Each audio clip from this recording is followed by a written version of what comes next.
Hello class, welcome back बच्चों। बेटा हम कॉजेस ऑफ पॉवर्टी लिख रहे थे भाई, हम कॉजेस ऑफ पॉवर्टी लिख रहे थे। बेटा दो कॉजेस लिख चुके हैं हम। बाबू थर्ड कॉजेस की हेडिंग लिखना, इन्फ्लेशनरी स्पाइरल। इन्फ्लेशनरी स्पाइरल लिख दी थी ना हेडिंग, इन्फ्लेशनरी स्पाइरल। इसमें फर्स्ट बुलेट लिखना बेटा, low growth of GDP, low growth of GDP and high growth of population, low growth of GDP and high growth of population leads to inflationary spiral, leads to inflationary spiral, full stop। next bullet लिखना बेटा, it creates the situation of, it creates the situation of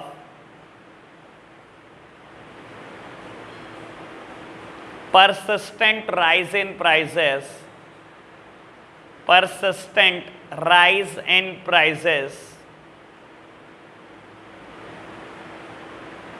third one लिखना बेटा, third bullet,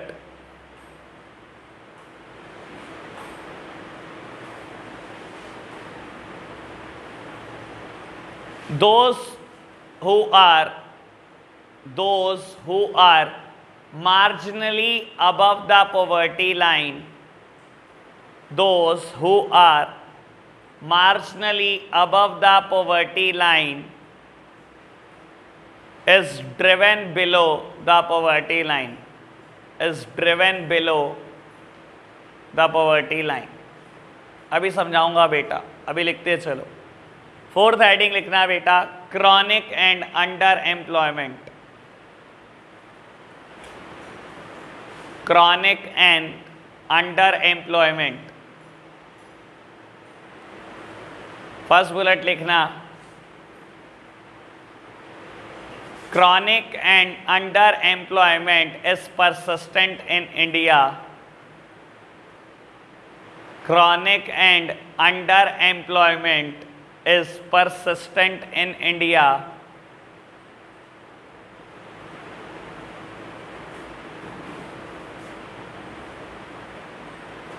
poverty is just a reflection of unemployment, poverty is just a reflection of unemployment। Next bullet लिखना, by the end of 2014 sorry, by the end of 2014 5 crore people were unemployed, were unemployed।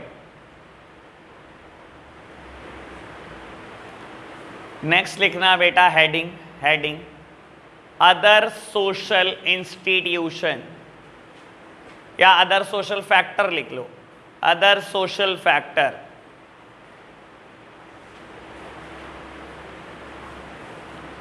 लिखना बेटा, social structure of India, social structure of India is a big obstacle, is a big obstacle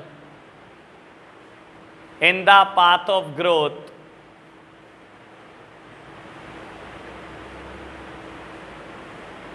for example traditions like caste system and joint family system, and joint family system।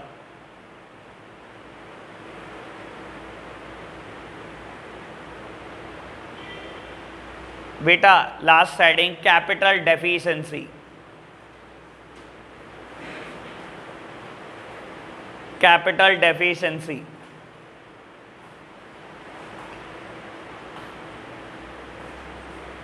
First bullet लिखना, capital is the principal factor, capital is the principal factor contributing to the economic growth, contributing to the economic growth.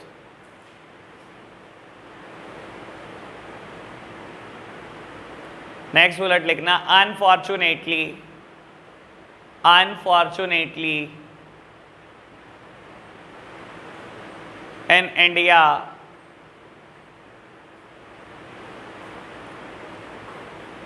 there is a capital deficiency, there is a capital deficiency, low capital implies, low capital implies low production, comma, low production implies low employment,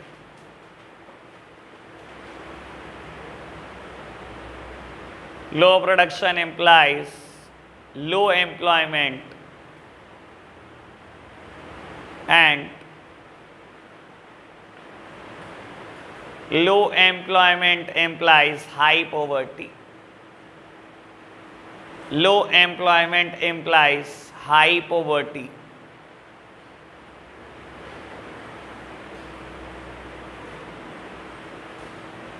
ठीक है जी, लो सामने देखना मेरी तरफ, मैं बेटा शुरू से रिवाइज करा रहा हूँ कॉजेस ऑफ पॉवर्टी, जबकि मैंने शुरू की 2 हेडिंग पे चर्चा की थी। बेटा पहली हेडिंग में आपने लिखा होगा low level of national product. बेटा इंडिया की नेशनल इनकम नो डाउट बहुत अच्छी है, लेकिन बेटा अगर बात करो कंपेयर्ड करो इसको बेटा विद साइज ऑफ पॉपुलेशन, तो बेटा पर हेड इनकम बहुत कम आती है। ठीक है ना, नेशनल इनकम अगर मैं डिवाइड कर दूं बेटा पॉपुलेशन से, तो बेटा ये कैलकुलेट होकर आता है बेटा पर हेड अवेलेबिलिटी ऑफ इनकम, पर हेड में कितने इनकम आ रही है बेटा, और एज पर बेटा पर हेड इनकम बाबू इंडिया दुनिया की सबसे पुअरेस्ट कंट्री है, ये बात यूएनओ ने बोली। ठीक है ना, यूनाइटेड नेशन ऑर्गेनाइजेशन के हिसाब से इंडिया सबसे पुअर कंट्री है बेटा। ठीक है ना, इवन पुअरर देन पाकिस्तान। तो आप समझ सकते हो बेटा क्या हालात है। ठीक है ना जी। बेटा फिर बात हमने सेकेंड हेडिंग में करी हाई पॉपुलेशन ग्रोथ। बेटा इस पे चर्चा कर चुका हूं, इंडिया का बेटा average annual growth rate of population is 2.1%। और आप सोचो बेटा 121 करोड़ अगर आपके देश की पॉपुलेशन थी लास्ट सेंसस के अकॉर्डिंग, और हर साल आप 2% से बड़े हो बेटा, यानी कि 2.5 करोड़ लोग हर साल इंडिया में पैदा हो रहे हैं। बेटा इतने रिसोर्सेस कहाँ हैं हमारे देश में? पॉवर्टी का सबसे बड़ा रीजन ये होता है बेटा। ठीक है ना, आप नेचुरल रिसोर्सेज के ऊपर भी बर्डन डाल रहे हो, सरकार के ऊपर भी डिपेंडेंसी डाल रहे हो, बेसिक एजुकेशन भी नहीं मिलेगी, कुछ नहीं मिलने वाला आपको फ्यूचर में, जो हालात चल रहे हैं बेटा। ठीक है जी। बेटा थर्ड हेडिंग आपने जो लिखी है बेटा, हेडिंग का नाम क्या लिखा आपने? Inflationary spiral. ये बड़े काम की बात है, सुनना बेटा। कहता है इन्फ्लेशन आ रहा है, पॉवर्टी का तीसरा मेन कॉज, और बेटा आ क्यों रहा है? इन्हीं दोनों हेडिंग की वजह से। सुन लो, कहता है आपका जीडीपी बहुत कम है, जीडीपी से रिलेटेड विद नेशनल इनकम, जिन्होंने मैक्रो पढ़ी है उनको पता है बेटा, आपका जीडीपी कम है बेटा, और पॉपुलेशन ग्रोथ ज्यादा है। ठीक है ना, मैं कह रहा हूं बेटा जीडीपी तो बढ़ रहा है 0.5%, 1% साल का, पॉपुलेशन बढ़ रही है 2-2%, 2.5%, 2.1%। तो क्या हो रहा है बेटा? हर साल दिक्कतें आपके लिए शुरू है। मैं बोलता हूं बेटा किसी साल मान लो देश का जीडीपी 100 यूनिट है, और मान लो बेटा किसी साल देश की पॉपुलेशन भी 100 है, तो बाबू मान लो ये 2011 है, 100 यूनिट थी बेटा देश में, और 100 लोग ही थे बेटा, हर इंसान के हिस्से में 1 यूनिट आ रही थी। अगले साल बेटा आपका जीडीपी बढ़ा 0.5%, और बेटा आपकी पॉपुलेशन बढ़ी 2% से, क्या बेटा अब आ रहा है एक इंसान के हिस्से में 1 यूनिट? ऐसे ही बेटा हालात वर्स्ट होते जा रहे हैं। और आप खुद समझदार हो बेटा, अगर सबको एक यूनिट नहीं मिलेगी और हर कोई डिमांड कर रहा है, क्या होता है बेटा, महंगाई तो बढ़ेगी। जब डिमांड होगी, सप्लाई नहीं होगी किसी चीज की, प्राइस ही तो बढ़ेंगे, और प्राइस बढ़ेंगे तो उससे क्या होगा ये समझो बेटा। अगर प्राइस बढ़ेंगे तो ये मेरी पॉवर्टी लाइन है, ठीक है ना। Poverty line is a cut off point जो बेटा किसी भी देश की पॉपुलेशन को बेटा डिवाइड करती है into poor and non poor बाबू। और कैटेगरी क्या थी, अगर आप अर्बन एरिया में 1000 कमा रहे हो और रूरल में 816 कमा रहे हो तो बेटा आप पुअर नहीं हो, ठीक है ना। और बेटा इसी को बेटा कैलोरी की टर्म्स में भी बताया गया कि अगर आप 2400 कैलोरी रूरल एरिया में खरीद पा रहे हो और 2100 कैलोरी अर्बन एरिया में खरीद पा रहे हो तो पुअर नहीं हो। मैं बोलता हूं बेटा महंगाई आ रही है हर साल। अब एक इंसान पहले बेटा 2400 कैलोरी खरीद पाता था, वो स्लाइटली अबव था पॉवर्टी लाइन के। आज बेटा महंगाई बढ़ गई क्योंकि बेटा पॉपुलेशन पागलों की तरह बढ़ रही है, जीडीपी उस तेजी से बढ़ नहीं रहा, महंगाई बढ़ रही है।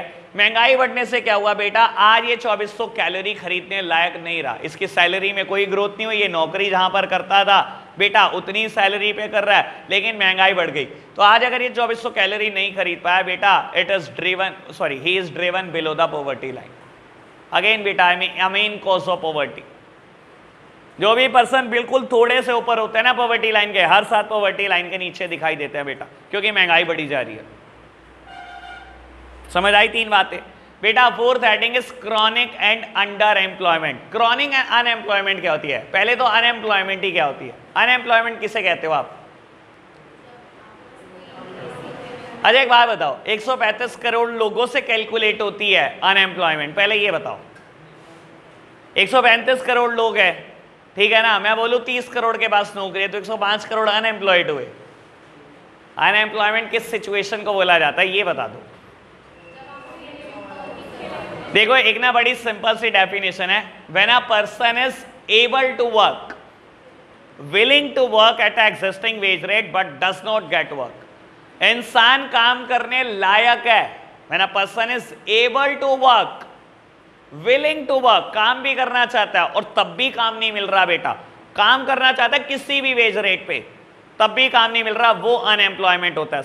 समझाने के लिए एक बात बोलता हूं बेटा, आपके देश की पॉपुलेशन 135 करोड़ है, काम करने लायक इंसान क्या होता है बेटा, जो 18 से 60 साल का होता है। When a person is able to work, जो बच्चे बेटा 18 साल से कम है, आपको भी पता है चाइल्ड लेबर है वो बेटा, आप काम नहीं करा सकते उनसे, they are not able to work. और जो 60 साल से बुजुर्ग है they are also not able to work. मैं बोलता हूँ ऐसे लोग 30 करोड़ है इंडिया में, जो 18 से कम है और बेटा 60 से बड़े हैं, 30 करोड़ है। तो पहली बात तो बेटा आप कैलकुलेट ही मत करो 135 करोड़ से बेटा अनएम्प्लॉयमेंट, आप कैलकुलेट 105 करोड़ से करने वाले हो बेटा। मैं बोलता हूँ इन 105 करोड़ में से 5 करोड़ विलिंग टू वर्क नहीं है, बहुत पैसा है, फैमिली बैकग्राउंड ऐसा, या बेटा किसी भी वजह से काम करना नहीं चाहते, कुछ कह लो बेटा, काम नहीं करना चाहते, they are not willing to work बेटा, वो भी बाहर निकाल दो। 100 करोड़ से कैलकुलेट होगी अनएम्प्लॉयमेंट, ठीक है ना। अब इन 100 करोड़ में से जिनके पास काम नहीं है बेटा, वो हर वेज रेट पे काम करने को तैयार है, कुछ भी मिले, और नहीं मिल रहा काम तो बेटा अनएम्प्लॉयमेंट है। अब क्रॉनिक अनएम्प्लॉयमेंट क्या होती है बेटा, क्रॉनिक मतलब बेटा जब से पैदा हुए तब से बेटा अनएम्प्लॉयड ही है, काम ही नहीं मिला, 18 साल के भी हो गए, काम ही नहीं मिल रहा, काम ही नहीं मिल रहा, और बेटा ऐसे ही जिए जा रहे।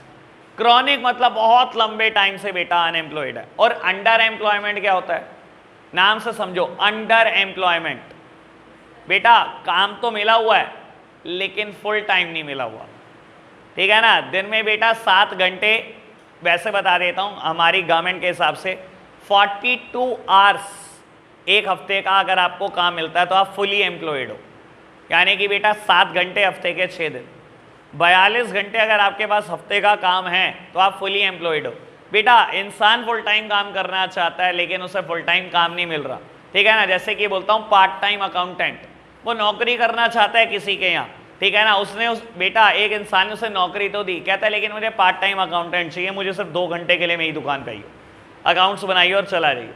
ऐसे ही उसने बड़ी मुश्किल से एक और दुकान ढूंढी बेटा जहां पर 2 घंटे वो और काम करता है, दिन के 4 ही घंटे का काम मिला हुआ है, जबकि काम वो पूरा टाइम करना चाहता है।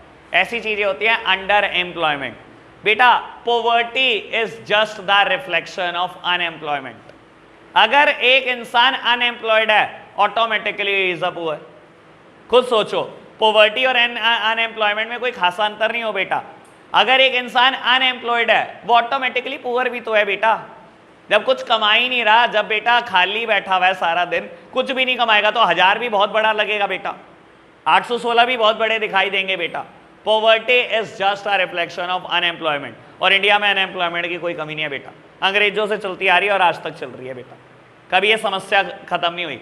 2014 के बाद के स्टैट्स अवेलेबल नहीं है, वरना बेटा हालात वर्स्ट होते। अगर बता दो 2014 में 5 करोड़ लोगों के पास कोई काम नहीं था, 5 करोड़, यानी कि ये 5 करोड़ तो ऑटोमेटिकली बिलो पॉवर्टी लाइन है, कहने की बात ही नहीं है। आज का स्टैट अगर मिल जाए ना 10 करोड़ पार है हम। कोविड के बाद जितने लोगों की जॉब की है ना बेटा, बस पता है दुनिया को, कुछ बेटा मॉडर्न टेक्नोलॉजी भी जॉब छीन लेती है, समझ आई बात बेटा। नेक्स्ट हेडिंग है social factor, other social factor. बेटा इंडिया में कुछ सोशल स्ट्रक्चर ही ऐसा है बेटा जो जॉब छीनने के लायक है, ठीक है ना, just like caste system and joint family system. मैंने 2 की बात करी बेटा। देखो पहले मैं जॉइंट फैमिली सिस्टम पे बात करता हूँ। एक इंसान है ए, ठीक है ना, बड़ी मेहनत से इसने एक बिजनेस शुरू करा, let's suppose he is running a hotel और अ स्मॉल ढाबा, ठीक है, छोटा सा ढाबा चला रहा है, बहुत मेहनत से इसने बिजनेस शुरू करा। ढाबे का काम ऐसा है बेटा जो दिन में 16-17 घंटे का काम, अकेला मेहनत करता है 16-17 घंटे बेटा, ढाबा चला रहा है। इसके 2 लड़के हैं बेटा बी एंड सी। जब ये बड़े हुए बेटा, इन्होंने तीनों ने ड्यूटी बांध दी। जॉइंट फैमिली में यही होता है बेटा, ठीक है ना, चलो तीनों ड्यूटी देंगे, 6 घंटे आप दो, 6 घंटे आप दो, 6 घंटे मैं देता हूँ, 6-6 घंटे ड्यूटी देते हैं और चलाते हैं बेटा ढाबे को, ठीक है ना। वही ढाबा है बेटा, अब 6-6 घंटे की ड्यूटी है, पहले 18 घंटे एक अकेला इंसान चला रहा था, अब बेटा 2 लोगों ने और मिलकर चलाना शुरू कर दिया। इनके भी फर्दर बेटा 2-2 लड़के हो गए, अब DEFG, ठीक है ना। अब क्या हो रहा है बेटा, अब इसने कहा भाई मैं तो रिटायर हो रहा हूँ, मेरी तो उम्र हो गई, मुझसे नहीं चला रहा, ये तो साइड हो गए बाबूजी। अब इन 6 लोगों ने ड्यूटी बांध दी। It is a joint family system. दिखने में तो आपको लग रहा होगा भाई 6 लोगों को काम मिला हुआ है, पर मैं प्रैक्टिकली एक बात बोलता हूँ बेटा, यहाँ जितनी अनएम्प्लॉयमेंट है ना आपको दिखाई नहीं दे रही। एक इंसान अकेला काम करता था पहले, फिर वो काम 3 लोगों ने करना शुरू करा, फिर वो काम 7 लोगों ने करना शुरू करा, और अब 6। दिखाई नहीं दे रहा बेटा, it is a disguised unemployment. कई बार ये सोशल फैक्टर भी जिम्मेदार होते हैं बेटा। बाबू ये कैपेबिलिटी रखते थे, ये कुछ और काम भी कर सकते थे, ये 2 लोग आराम से मिलकर संभाल सकते थे। आपने क्या करा बेटा, अब वो 18 घंटे की ड्यूटी 6 बंदों में हट गई, अब 3-3 घंटे काम कर रहे हैं, बाकी सारे टाइम आप खाली बैठ रहे हो। अंडर एम्प्लॉयमेंट भी है। कमाई तो उतनी की उतनी है बेटा, पहले वो 1 लोग कमाता था उतना, अब 6 लोग मिलकर उतना कमा रहे हो। तो कहीं ना कहीं बेटा ऐसे फैक्टर भी जिम्मेदार होते हैं पॉवर्टी के, समझ आई बात। और दूसरी बात कास्ट सिस्टम बेटा, बहुत बुरा सिस्टम, ठीक है ना। आप छोटी क्लास और आप बड़ी क्लास, आप छोटी क्लास के हो, आपको छोटे ही काम मिलने, यही करते रहो बस। तो ये फैक्टर भी बहुत जिम्मेदार है बेटा पॉवर्टी के, कि उठने ही नहीं दिया जाता, किसी बड़े लेवल पे आने ही नहीं दिया जाता बेटा।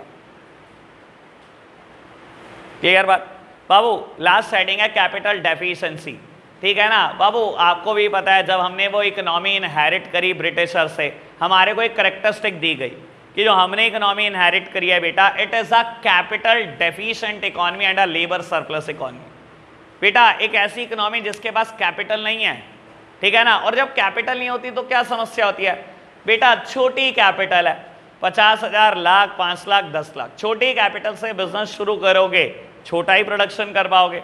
छोटा प्रोडक्शन करने के लिए 1 या 2 लेबर की जरूरत है बेटा, ना तो बहुत ज़्यादा एम्प्लॉयमेंट अपॉर्चुनिटी क्रिएट कर पाओगे। इतनी बड़ी इकोनॉमी जहाँ लेबर ही लेबर है बेटा, आप एम्प्लॉयमेंट अपॉर्चुनिटी क्रिएट नहीं कर पाते, तो बेटा बाकी सारे लोग पुअर रह जाते हैं। लो capital employees low production, low production low employment opportunity, low employment simply means bigger unemployment, that means higher poverty, poverty। समझ आई सारी बात। फटाफट से एक बार रीड करके बताओ, कोई भी समस्या है बेटा, पहले प्रॉब्लम फिर आगे बढ़ते हैं बेटा। नेक्स्ट टॉपिक लिखना मेजर्स टू रिमूव पॉवर्टी। बेटा मैं ये एनसीईआरटी से रीड नहीं करा रहा, ना कॉजेस ना मेजर्स। पढ़ोगे बेटा सो जाओगे तुम अभी, ठीक है ना। बहुत बेकार बेकार लिखा है, इससे बेटर मैं ही लिखवा दूँ। मेजर्स टू रिमूव पॉवर्टी, एक तो ब्लैक एंड वाइट बुक छाप दी इन्होंने, ऊपर से बिना फोटो के। बच्चों को क्या मजा आएगा, बच्चों को चाहिए इतनी इतनी बड़ी बड़ी फोटो हो बेटा, ठीक है ना, नीचे एक लाइन पढ़ने को मिले। न्यूज़पेपर भी बच्चे ऐसे ही पढ़ते हैं, ठीक है ना। मेजर्स टू रिमूव पॉवर्टी, बेटा इसमें पहले एक हेडिंग लिखो, ऑल्दो बहुत सारे मेजर हो सकते हैं पॉवर्टी को ख़त्म करने के, ठीक है ना। वैसे तो इनकी 3 कैटेगरी बाद में बंटवाऊंगा, पहले मेजर्स लिखवा रहा हूँ। पाप, हाँ पाप मतलब पॉवर्टी एलिवेशन प्रोग्राम, लिखो लिखो लिखो, PAP पॉवर्टी एलिविएशन प्रोग्राम, मैं लिख देता हूं। हाँ वही मुझे पता है बेटा, वही पूछ रही है तू, और क्या कर रहा हूं मैं।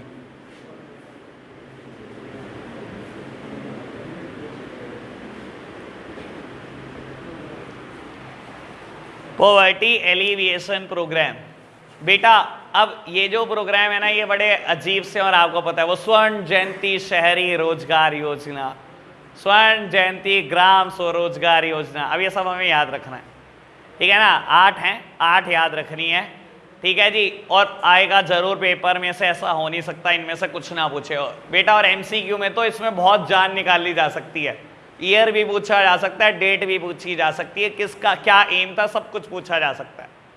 तो बेटा आप सबसे पहले लिख रहे हैं महात्मा गांधी, लिखो लिखो, अभी बहुत बड़ा नाम है इसका, हाँ हेडिंग है, हेडिंग है, heading Mahatma Gandhi poverty alleviation programme. मेरे पास 8 हैं। Mahatma Gandhi national rural, Mahatma Gandhi national rural employment guarantee act, MNREGA, हाँ नरेगा, हाँ पहले ऐसे ही था, भी बताता हूँ। Mahatma Gandhi national rural employment guarantee act, बेटा ब्रैकेट में लिखना है इसको MG नरेगा, ऐसे आई। पता है कितनी लड़ाई होती है हमारी रियल पॉलिटिक्स में इस चीज के ऊपर। कांग्रेस कहती है हम लाए थे, बीजेपी तुम क्यों इम्प्लीमेंट कर रहे हो, बीजेपी कहते हैं हम लाए थे, वो कहते हैं जब तुम ऑपोजिशन में थे तो नरेगा की बहुत बुराइयां करते थे बीजेपी, अब तुम ही इम्प्लीमेंट कर रहे हो। रियल लाइफ में इस चीज के ऊपर लड़ाइयां बहुत है, शायद सुनी हो, खैर चलो अभी बताऊंगा इसके बारे में। लिखना बेटा first bullet, NREGA was passed in, NREGA MG मत लिखना, बस नरेगा लिखना। NREGA was passed in year 2005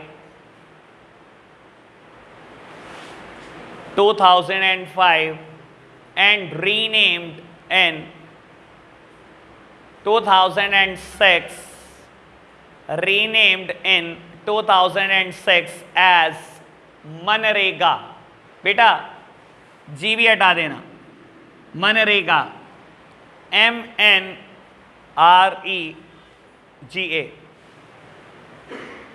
सभी से मनरेगा ही बोलते हैं बेटा, बोलने के लिए मनरेगा सही वर्ड MG नरेगा ही है। Mahatma Gandhi national rural employment guarantee act, ठीक है ना, कुछ लोग गारंटी स्कीम भी बोलते हैं इसको। बेटा नेक्स्ट बुलेट लिखना, those who seek employment, those who seek employment can report to those areas,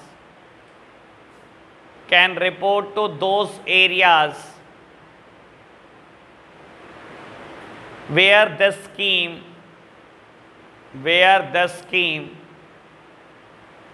has been implemented, where the scheme has been implemented. Next bullet, minimum wages are offered,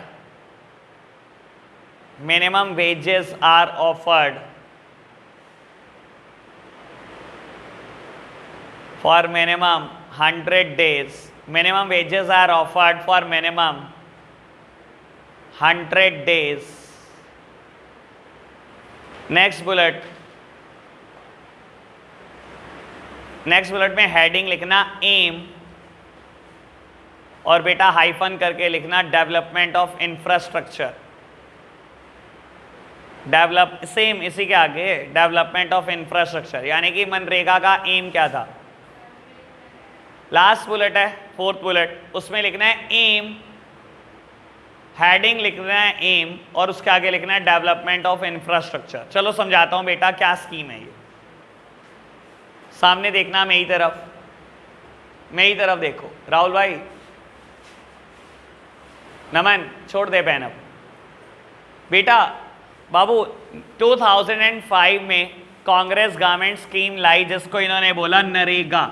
employment बहुत बेटा लो हो चुका था India में, ठीक है ना, तो उन्होंने कहा कि गरीबों के लिए हम क्या ला रहे हैं, स्कीम ला रहे हैं, पॉवर्टी एलिवेशन प्रोग्राम में नरेगा लाई है 2005 में।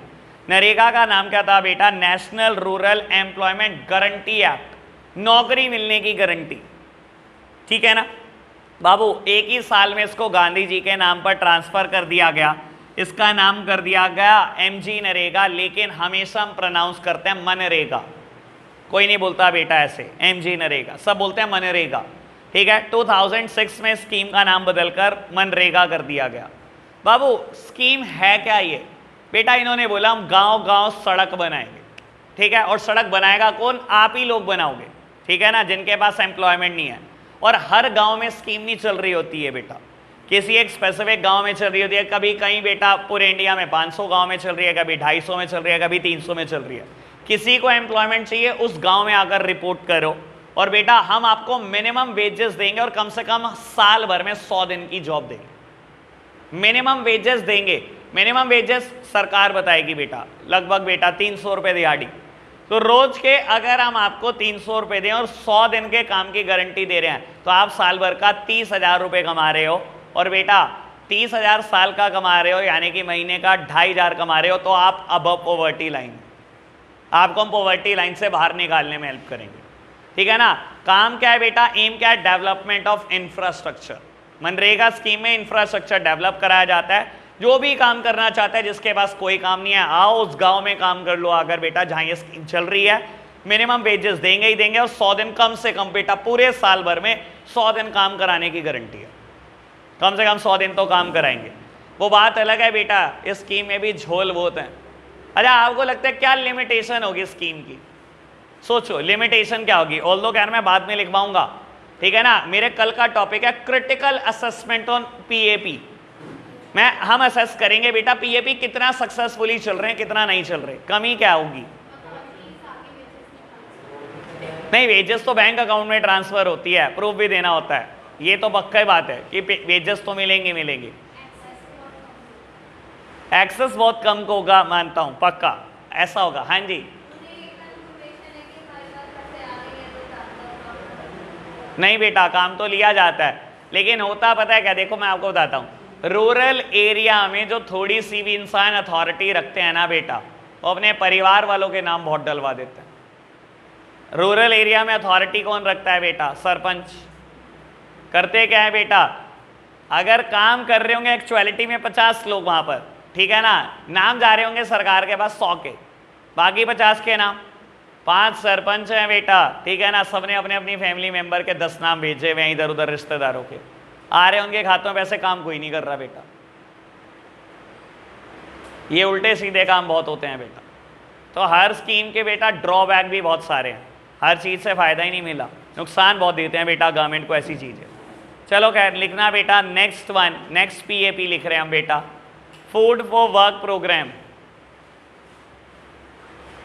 फूड फॉर वर्क प्रोग्राम,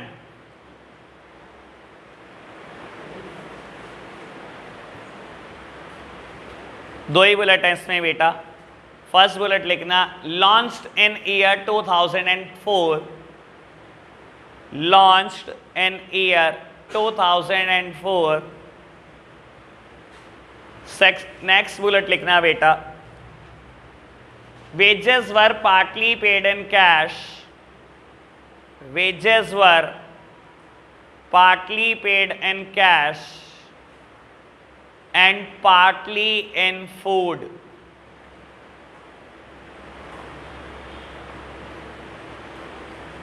समझ आ गया होगा, एक बार रीड करना।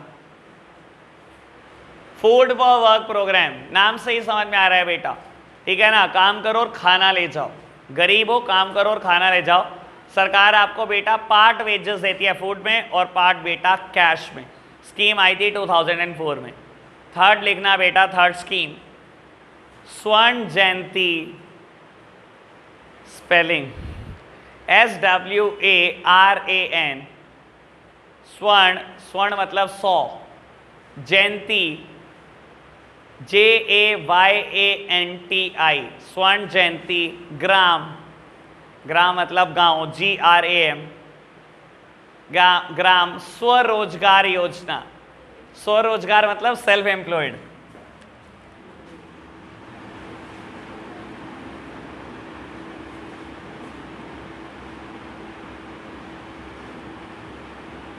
क्या यार तुम अंग्रेज चले गए, तुम्हें छोड़ गए। क्या चीज? स्वर्ण की स्पेलिंग SWARAN, RAN, स्वर्ण, स्वर्ण मतलब 100 है। चलो दी बेटा लिखना इसमें जरा, launched in year, first bullet, launched in year, year मत लिखना, launched in April 1999, launched in April 1999। Second bullet में लिखना promotes micro enterprises, promote micro enterprises. Third one लिखना प्रोवाइड फाइनेंशियल असिस्टेंस, ब्रैकेट में लिखना by government, financial assistance. Fourth में लिखना self help group, self help group SHG, self help group.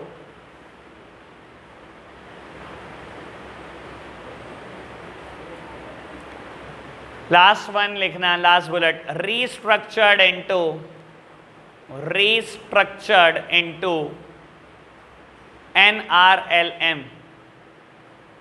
अभी बताऊंगा क्या है NRLM, सब बड़ा बड़ा कैप्स में NRLM। बेटा नेक्स्ट हेडिंग लिखना NRLM, ब्रैकेट में लिखना national rural livelihood mission, national rural livelihood mission NRLM, national rural livelihood mission. Livelihood भाई क्या यार तुम, क्या कितने पागल हो यार। लो जी बेटा फर्स्ट बुलेट लिखना ऑल्सो नोन एज, आजीविका लिखो, लिखो फटाफट से, और बस लास्ट ऑल्सो नोन एज आजीविका। आजीविका समझते हो, इनकम को बोलते हैं हिंदी में आजीविका। हाँ मैं लिख रहा हूं भाई, लिख रहा हूं, हिंदी वर्ड है ना ये, तुम्हारी जान ऐसी निकल जाएगी। ऑल्सो नोन एज आजीविका। मैं यूपी बोर्ड से पढ़ा हूं 10 तक, मुझे कोई दिक्कत नहीं है। सेकेंड बुलेट लिखना बाय 2012-13, बाय 2012-13, 2012-13 भाई क्या हो गया तेरे को। By 2012-13 this scheme was implemented, this scheme was implemented to 150 district, 150 district। next bullet by 2014-15, by 2014-15 another 150 districts were added, another 150 districts were added। next bullet, last bullet by 2016-17,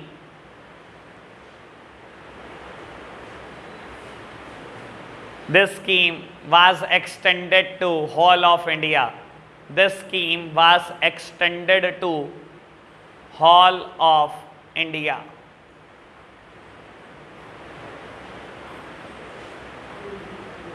लो बेटा सामने देखना फटाफट से बेटा, इन दोनों पे एनालिसिस।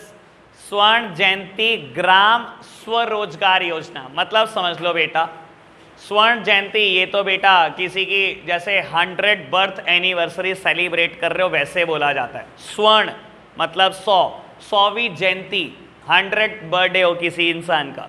बेटा स्वर्ण जयंती ग्राम, ग्राम मतलब गांव, स्वरोजगार, स्वरोजगार मतलब उनको प्रमोट करना जो सेल्फ एम्प्लॉयड होना चाहते हैं, अपने लिए काम करना चाहते हैं बेटा।